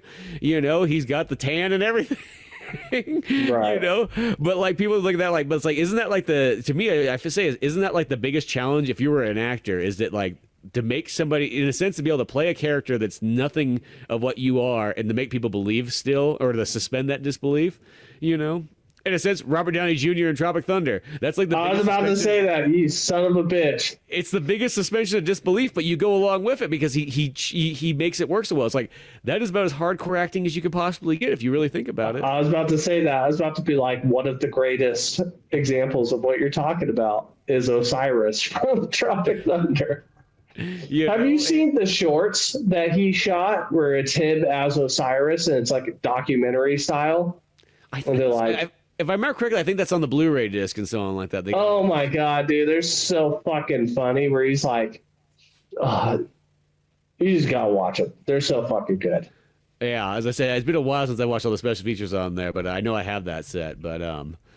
But yeah, and that's what I think about when it comes down to acting, is that like technically as an actor, I think you should be able to take on any role, even if it's goofy as all can be. You know what I mean? But like the thing is, like that isn't that what acting is? But I feel like there's a lot of people out there like, no, it's like you're British, you should just be British, nothing else. Like don't try to play an American, don't try to play anything, don't try to be Jake Gyllenhaal playing a Middle Eastern boy. No. Like. That is kind of still a weird one. I'm not gonna lie. At the end of the day, the Jake Gyllenhaal is a Middle Eastern person. I gotta suspend some disbelief there, but I will say he goes as far the distance as he possibly can. Right. Well, I mean, maybe not going to like the level of like a Daniel Day-Lewis, but like take Leonardo DiCaprio. Mm-hmm. He's in all kinds of different roles. And it's still Leonardo DiCaprio, but he plays the character, differently. Like if you take Django compared to The Departed, compared to Shutter Island, or Inception, where it's like very cookie cutter. Like I'm Leo, and I'm a smart guy who dives into dreams. Yeah, compared to like Man in the Iron Mask and all that kind of stuff, or even Wolf of Wall Street. Right. And that's the thing, and I think, and I always feel like there's generally two types of You just got to make the audience believe it. That's it. Yeah. Or make them feel something. Yeah. Get that little suspension of disbelief. But that's why I kind of like when there's like weird rules. And I think for that they make it's like the John Wayne thing as Genghis Khan once again. It's like it's so weird that it feels like you just have to see it. Like it's just like so like who thought that was the right choice? I don't know, but like I just he probably wanted to do it. Can you imagine being John Wayne? Like, all right, John, we got 15 other westerns. Which one do you want to do? And he's just like, God damn it. I'm so fucking sick of the same fucking characters. How about you just make me Genghis Khan? Genghis Khan? That could sell. Oh, well, I meant it as okay, yeah, let's do it. I don't fucking care anymore. But that's what also makes people like Daniel Day-Lewis or Steve Buscemi. Gary Oldman, Steve Buscemi, Ben Foster is a perfect example of someone who could blend into a character to where you're just like, fuck, that's not Ben Foster. Yeah. Well, I always feel there's generally two kind of main things of acting. There's acting where you are one of those guys who pretty much you can put yourself into all kinds of different roles and be a completely different character for every single one. And then there's ones where I guess you would say it's almost more like the difference between an actor and even like a star is, there's the one where it's like, no, the role kind of molds around you. It's like Clint Eastwood. Like Clint Eastwood's generally Keanu Reeves. Yeah, they're always generally the same person in every movie. The movie kind of fits around them. Or John Wayne, exactly, Tom Cruise even sort of. Even though once in a blue moon, you'll find him kind of character acting like Far and Away, where he's like, hey, I'm Tom Cruise. I'm the Irish guy here coming over to settle the new frontier. Or Interview with a Vampire. Yeah, he actually character acts pretty well in that. Yeah, like he's phenomenal. I like to talk shit on Tom Cruise, but every time I do, I have to remind myself how fucking brilliant Tom Cruise is. Yep. He's Mr. Reliable. Christian Bell's another one. Like, motherfucker. I just watched Ford versus Ferrari not too long ago, too. Oh, yeah, there we go. I actually stayed up late. I stayed up till like 11:30. That was last night. Well, and that was not like smart. 3 hours long, I think, or something. I fucking love that movie, dude. I fucking love that movie. Matt Damon's another one where it's like, he kind of skirts the line. He's always kind of Matt Damon to me. Yeah, he's always great, but you always kind of see him. You always see Matt Damon. Yeah, but he's fucking phenomenal. Yeah, always great and so on life. I don't know. I feel like I am not qualified to really have a take on this topic because one, I'm not an actor. I can never be an actor. But I played one on TV. Yeah, but I played one on TV. But I mean, like, so many of them that I would give examples to where it's like they're the same guy. I can name roles that prove me wrong. Like, I used Ben Affleck, but then I thought about The Town.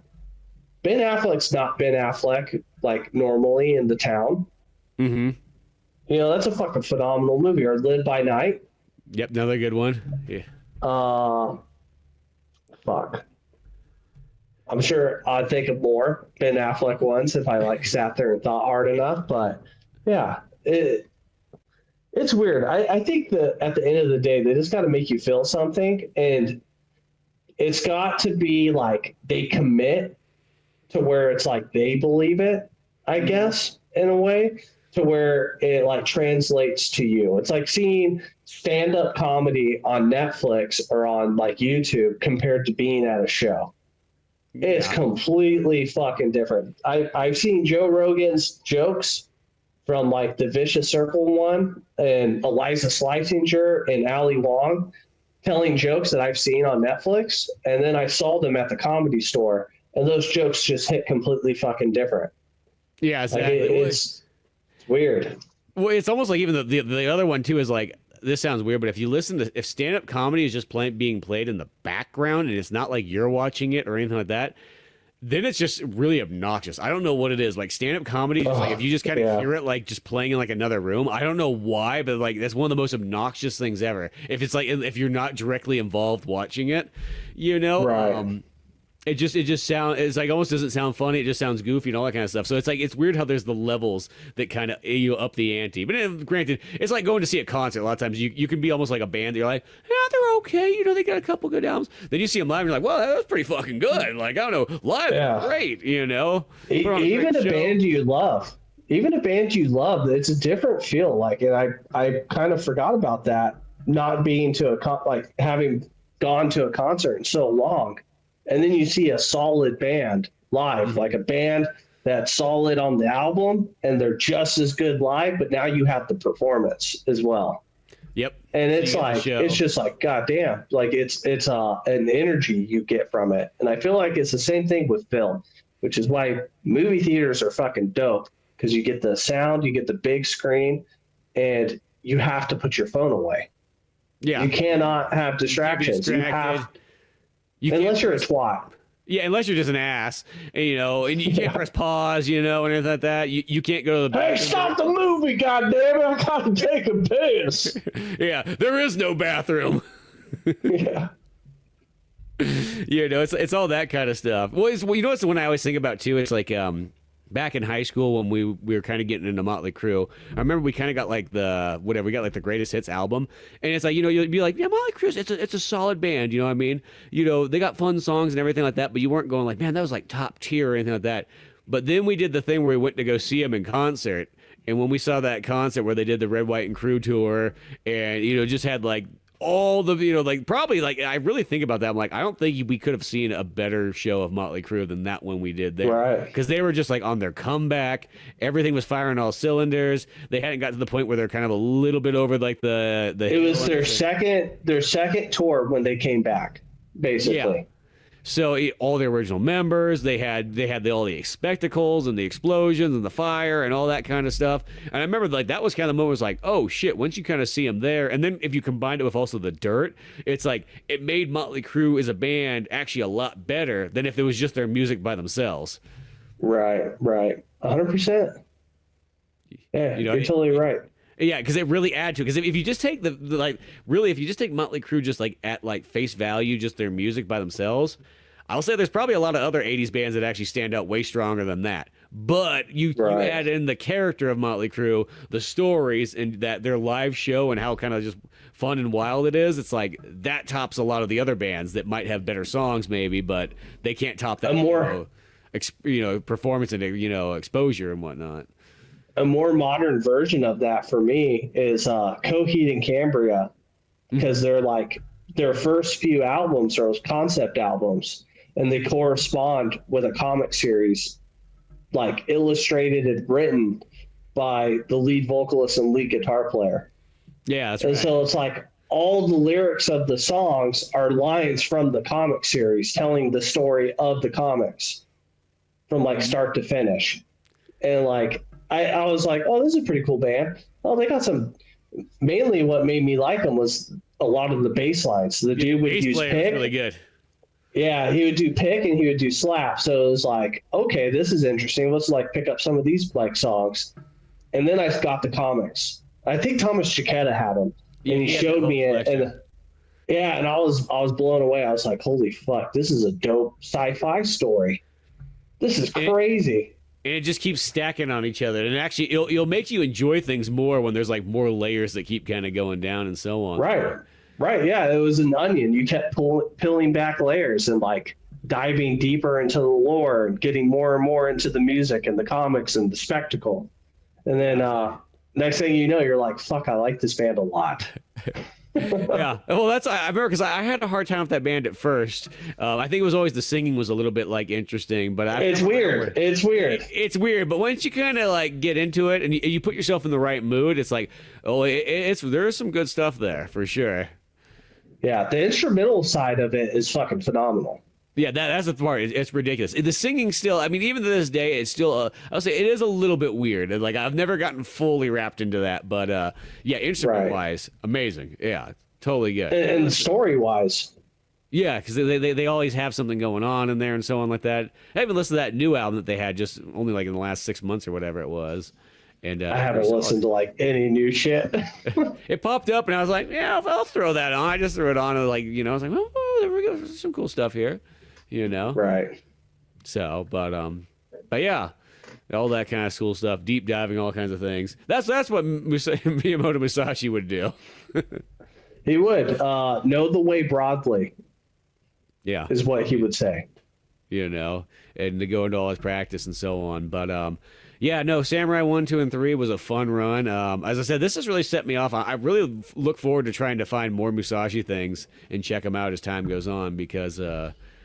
It's this character that I've always known about. I've kind of known like the base about it, but just being able to finally see, in a sense, his life story like on film and so on like that is pretty exciting and just really just inspires me. It makes me really just want to drop everything and fucking pick up a wooden sword and just go adventure out into the woods. Start clubbing shit. That's what I was gonna say. It makes me want to start, because I have guns placed all over my house for strategic purposes. I need to throw some bokens in here because apparently they're good at killing people. Yeah. Apparently, you can kill whole armies with just a wooden sword. You don't need to have a blade on it. Shit, why does Rurouni Kenshin even hit the guy off the back of the sword when he could just be smacking him with a wooden sword? I know he doesn't even need this fucking ridiculous sword. Just carry a bunch of wooden swords. So much cheaper. Exactly, lighter too, probably. I just kind of realized it's like that's like one of the biggest takeaways from Musashi is just the fact of like how